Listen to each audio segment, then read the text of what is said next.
Hello, dear warriors. This is an awesome episode for you. I share something a sneaky way that we may be holding ourselves back in life because I was doing it just this last week, and I bring it to you this week in the episode to help shine the awareness that I needed to see. Shine it all on us. Let's go, warriors.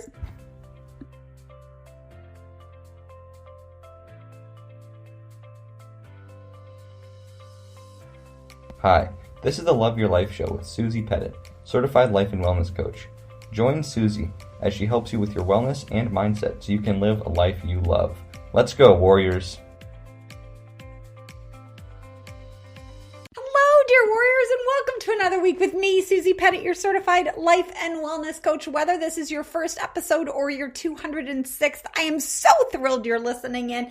I love bringing you these episodes weekly with the intent to help you live a life that you love. And this episode is a big one because it's one of the ways we are holding ourselves back in this world. And it's by doing the super unhelpful thing to ourselves and to others. And I noticed I was doing it. What's that thing?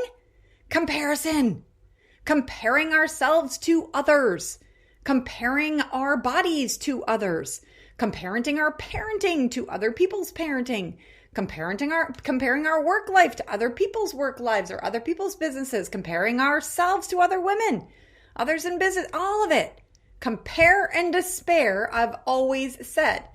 And yet I need to record this podcast because I'm still doing it. Darn it. Yes, truth time now. True story. It makes me a little uncomfortable to share this, but I got to bring it to you because that's what I am here to tell you. I'm not up on some pedestal. This like fancy little unicorn that has her life all together. These things happen. And when they happen to me, I like bringing them to you. So I was listening to a podcast interview on this very topic, comparison, the other day when I was out for a run. And though the women on there were speaking more of the comparison we do with women physically, like comparing their bodies to other women's bodies or comparing their wrinkles or non-wrinkles to other women. While I used to do that all the time, I have broken that self-destructive habit, and I don't compare myself with other women's bodies and wrinkle-free faces and all that as much, or really at all. Though if you do, keep listening because the tools I share in this episode help. Yet, because here I was bopping along on my run, not really listening to the interview anymore because my brain was like, yeah, I don't do that. This comparison podcast isn't so relative to me. And as happens, when my mind started to switch off from listening, it wandered. And then I got into thinking of why these women that I was listening to have such far-reaching and successful podcasts and social media followings. My brain was like, you've done episodes on comparison and confidence and all that. You help women with that. Why is their podcast so much more popular? My brain started wondering why they have so much more influence and why not me? And what am I doing wrong? And boom! Honestly, I almost fell off the running path. I was like, Susie Q, you're comparing. You're doing the very thing you're talking about. I was comparing myself to them, their life, their progress, their experience, and feeling worse about myself. Jeez! Comparison is a sneaky little thing. Which is why I wanted to record an episode on this today, because the more we can see where we are overtly or covertly comparing ourselves to others, the less negatively we'll feel about ourselves and our lives, and the more proactive action we take. And dear warriors, if there's one thing I'm passionate about, it's about helping women feel better and live lives they love. I'm constantly saying life satisfaction does not come from negativity or comparison or a negative feeling state. Negativity begets more negativity. Feeling like we're not enough is not a place I want my warriors to be, myself included. And so whether it's comparing ourselves to another woman on the beach, to another woman's parenting style, another woman's marriage, or another woman's business success, let's learn how to weaken our comparison muscle and strengthen our I'm good enough and I'm on my own path, my own journey muscle to give us freedom to realize that where we are is perfectly fine as we use our comparison as a sort of spotlight to see where we want to go. Okay, so let's dig into it. What's the first step? Awareness. I've said this before, I know, but it truly comes down. This is why I'm a mindfulness cognitive coach. Mindfulness. We need to be aware of what's in our mind. Okay, just like me on the running path.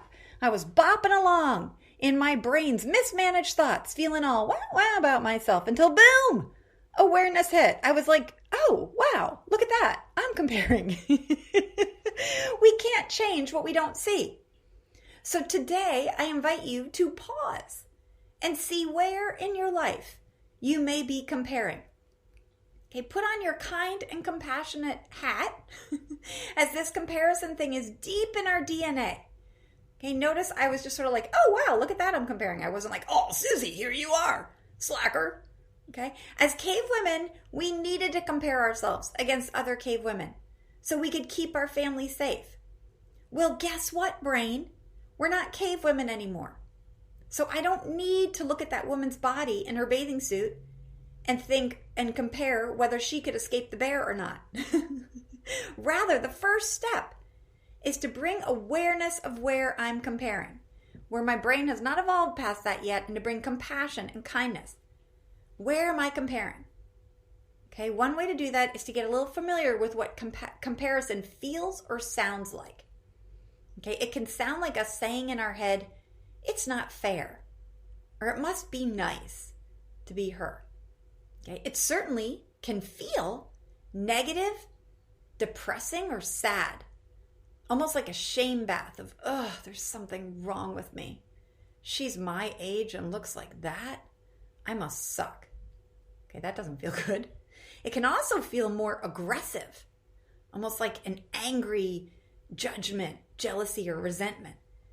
Thinking thoughts like, that lucky little thing must be nice for her. Or it's so unfair or annoying. That isn't my life. That feels pretty nasty and victim-y, hey, warriors? Instead of if it's possible for her, then maybe it's possible for me.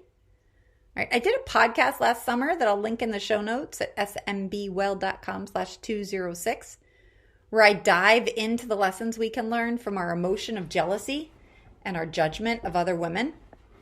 For today, let's focus on this comparison and how the first step is seeing where we're comparing ourselves in our life.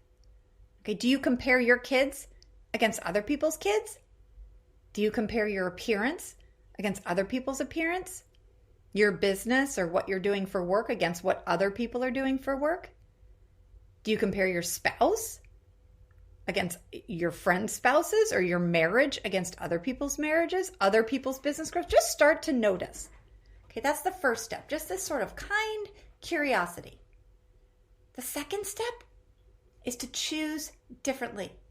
When you notice you're comparing yourself to another, like I did on my run, and I was sort of in that negative, I was in that negative headspace, feeling bad about myself and victim-y, choose to look at the situation differently. Okay, I talk about like putting on your detective hat instead of your judge hat. Okay, you're in a courtroom, and instead of being the judge of like, you're bad, let's be detective. Get curious instead of furious by asking yourself, what is it about her situation that I want? Or when I'm feeling jealous, let me ask jealousy. Jealousy, hey, what are you here to teach me? Okay, these two women on the episode I was listening to, which I'll link to the show, I'll add that episode in the show notes if you want to listen to that. They spoke of the difference between inspiration versus intimidation. So I was just saying I speak of this sort of curiosity, like be the detective over the judge, or curious over furious. They're saying inspiration over intimidation. Instead of feeling intimidated by thinking they have such big businesses that aren't possible for me, or, oh, sure, must be nice for her to look like that in her bathing suit, but it's not possible for me. Instead of that intimidated, okay, to shift into inspiration and more growth mindset thoughts like, if it's possible for her, it must be possible for me too. This more open way of thinking usually leads us, first of all, we're in a more growth mindset, and it can lead us to reach out and ask whomever we're comparing ourselves with, maybe for some guidance or to look for clues. What does she like to eat for lunch? Or how does she fit exercise into the busy life? Or how did these women grow their podcast empires? We're in a more learning frame of mind. This is where the fun begins. Okay? When we notice our brain doing what it's wired to do, we can use our comparison or judgment or jealousy to learn and explode into the next level of our awesomeness. If we see someone do something amazing, that's evidence it's possible for us too. Inspiration instead of intimidation. Instead of thinking that if someone has something, there's less for you, remind your brain that if someone has something, that means it's possible for you too. View their experience as evidence that it's possible. As I've said, our brains are like supercomputers. They have a certain software running of what they believe is possible for us, based on our past and our current surroundings. Our supercomputer brains run that program over and over. They look to the past to create our future. Good news is, we can listen to podcasts like this and get different influences into our life, and we can get our brains to work for us by doing sort of a software update, a thoughtware download. Our brain needs what I call expanders. It needs to expand what its current definition is on like what's possible in order to create it in your life. Okay, it needs to see what's possible, whether that's in marriage, in parenting, in someone else's profession, in wellness. It needs to see something different before it can believe it's possible for us. So when we show our brain other people's experiences, it learns that's possible for us too. Okay, so step 1 is kind and compassionate awareness. Become that watcher of your mind and your thoughts. Curiosity, where are you comparing yourself to others? Okay, step 2, choose inspiration over intimidation. Curious over furious. What is this here to teach me? Ask your supercomputer brain. Step 3 is to surround yourself with people who are doing this too.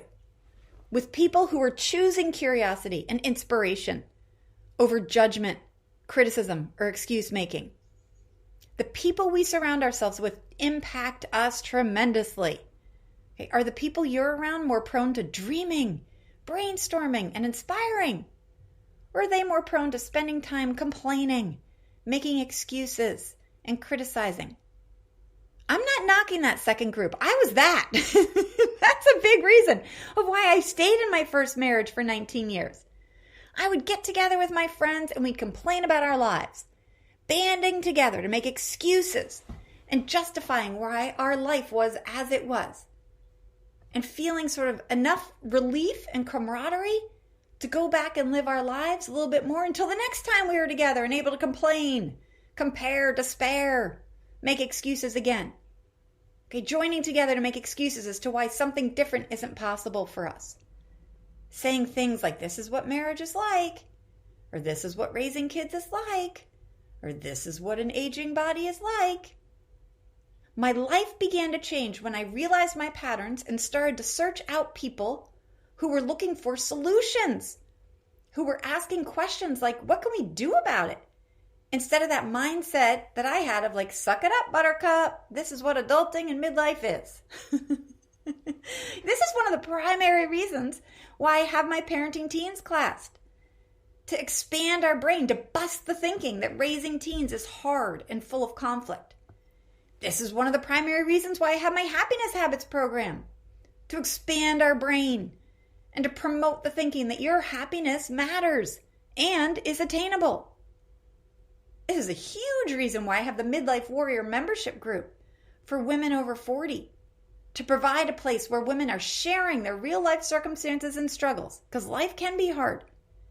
But they approach it with the mindset of, now what? How can we move forward? Replacing complaining and complacency with empowerment and action. So exciting. And it all starts with paying attention. So pay attention, dear one. Maybe start a judgment or comparison journal where when you catch yourself judging or comparing, you write it down. What are you comparing? What are you judging? Okay, be kind to yourself. And this is not a place to judge yourself for judging. Heck, I'm a life coach and I was just doing it last week. Okay, this is a place for you to have kind awareness. We can't change what we're not aware of. So let's become aware. Where are we feeling jealousy? Who do we judge? What or who do we criticize? Who are we comparing ourselves with? This is important work, dear one. And then look around. What are the people around you doing? Okay, are they comparing? Are they despairing? Are they criticizing? Are they making excuses? Okay, let's do this work. As you know from the thought model, we have that think, feel, act loop. If we're thinking thoughts of comparison and feeling less than and all negative, we rarely take proactive, positive action. Okay, when I was comparing myself to those podcast women, my energy was low and flat. When I realized what I was doing and I shifted to more kindness and curiosity, I felt more open and energized. I was like, oh, look at that. You're judging. And hey, if it's possible for them, it's possible for me too. And that's the whole thing. If you think you can, you can. If we think it's possible, it is possible. I invite you to get curious about who you judge and where you compare. What is it telling you about yourself and your life? What is the universe inviting you to learn? Okay. So my dear warrior, reflect on how you already are a vision of what's possible. You're shining that next light out to other people. Where is your example shining a light out to others in your family and community of what's possible? And then use your comparison and jealousy as an opportunity to grow in the other areas of your life. Where have you been settling, making excuses, playing small, saying something isn't possible for you, like putting up your own limiting belief? This is your life, warriors. Where can you be a vision of what's possible? I'm here to support you. And hey, if you aren't currently surrounded by women who are bravely and courageously examining their thoughts and patterns so as to move closer to living that life they love, we'd love to have you in the Midlife Warrior membership, to have that built into your schedule and your structure, where it's you're checking in with yourself, you're checking in with your thoughts, you're being inspired and pushed. It's one of my favorite places to hang out, feel supported, and get inspired. And we would love to support and inspire you too. Big love, dear warriors. Let's go.